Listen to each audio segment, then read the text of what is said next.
Hi and welcome to today's video, which is all about the Imperial Palace in Tokyo.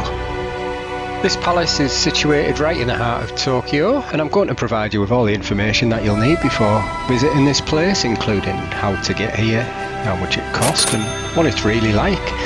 All of our footage is real, we're not AI generated or people trying to sell you something every 5 minutes. So thank you for coming along with us today as we visit the Emperor of Japan's home. We did have to book to come on this tour, which I'll leave a link in the description for you just in case you wanted to do so yourself.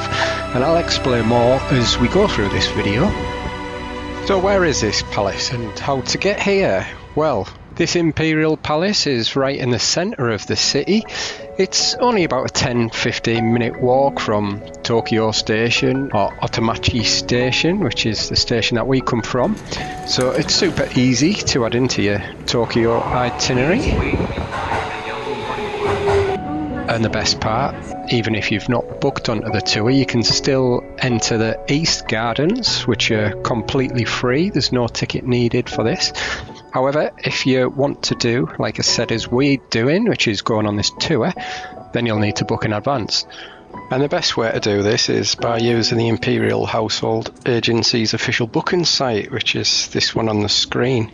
And you just fill out all your information and select the dates that you want to come. And after submitting your details, you'll receive a confirmation and permit number that secures your place on the tour. But I would say that it is very important to apply as soon as the reservation opens, because the spots are limited and they do fill up pretty quick. And once the tour begins, you'll be guided inside this building, where you'll be given a talk about the history of this palace. Thank you for your listening. We will inform you when the tour is ready to start around 1:30. And then you'll be split up into groups depending on your chosen language for the tour. And us choosing English, we had an English speaking guide. And the tour is also available in Chinese, French, Spanish and Korean as well.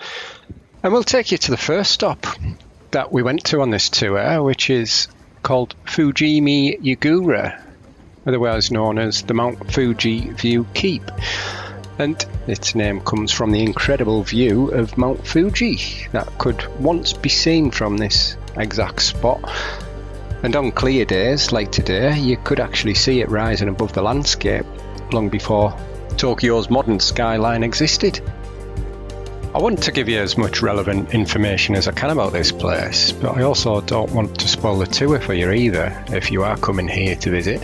So I won't go into too much detail about the different areas, but rather give you an overview of the significance, like this building that we're passing now, which is the Imperial Household Agency building, known as the 𝐂𝐻𝐈𝐒. Apologies for any mispronunciation on some of these names. But this building was built in 1935 and it's where the Imperial Household Agency manages the official duties and daily affairs of Japan's imperial family. After World War II, before the new palace was completed, part of this building even served as a temporary residence for the Emperor. Today it remains the administrative heart of the Imperial Palace grounds, a place where centuries of tradition continues behind the scenes. There's 2 tours that run throughout the day here. You can choose from either one. There's one in the morning, which starts at 9:30, or there's one in the afternoon, which starts at 1 o'clock. And each of these tours last approximately 1 hour and 45 minutes. We visited here in February and the temperature was about 7 degrees, although it was a clear sunny day with blue skies. People do recommend coming here in the spring when the cherry blossom season's here, although we found visiting in February to be very pleasant. And this big open space here is Kyuden Totei Plaza, if I'm pronouncing that correct, and it's one of the most important ceremonial areas inside the Imperial Palace. Twice a year, on New Year's Day and the Emperor's birthday, thousands of people gather here to see the Imperial family appear on the balcony of the Kyuden reception hall. And from the balcony, the Emperor greets the public and delivers a short address, which serves as a powerful reminder of the deep connection between Japan's centuries-old tradition and the people who stand there. And what else might you need to know before coming here is a question that I often ask myself when making these videos on all these different places, as I want to give you the best possible information that I can. And it would be fair to say that this tour won't be for everybody. It's not flashy, it's not commercial, it's just quietly important. And personally, I'm pleased that we did it. It was nice to walk around some of the open spaces.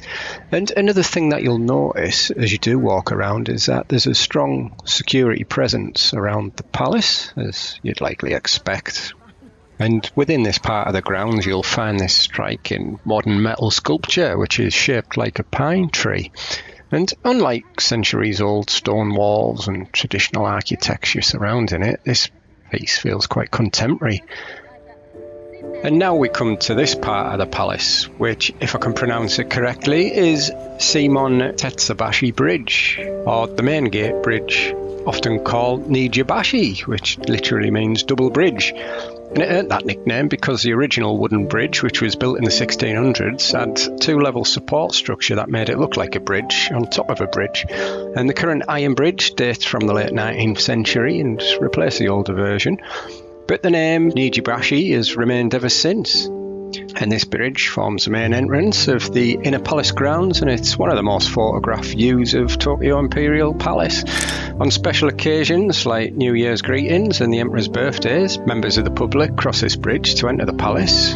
And with stone walls reflecting in the water and the modern Tokyo skyline rising behind it, Nijubashi perfectly captures what the Imperial Palace represents, which is centuries of history standing quietly in the heart of one of the world's most modern cities. And just across the moat stands Fushimi-yagura, with the name Fushimi believed to have come from Fushimi Castle, one of the last surviving watchtowers of old Edo Castle. And for 400 years this turret has watched over these waters, once guarding the shogun's stronghold.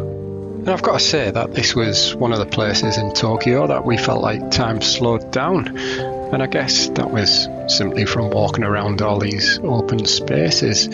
And as we walk back to the exit, which is at Kikkyomon Gate, which is the gate that you'll enter from if you're coming on this tour, if you are visiting Tokyo and you're short on time and you want more interactive attractions, maybe you want to prioritise something else like Ueno Zoo or the Tokyo Sky Tree or Sensoji Temple spring to mind, then we've got videos of those on our channel that you might want to check out.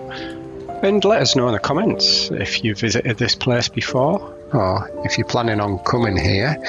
It's always good to hear people's perspectives on what you liked and what you disliked. And we'll end this video on the Imperial Palace here. Hope it's been of some interest to you. And as always, thank you very much for watching, and we shall see you on the next video.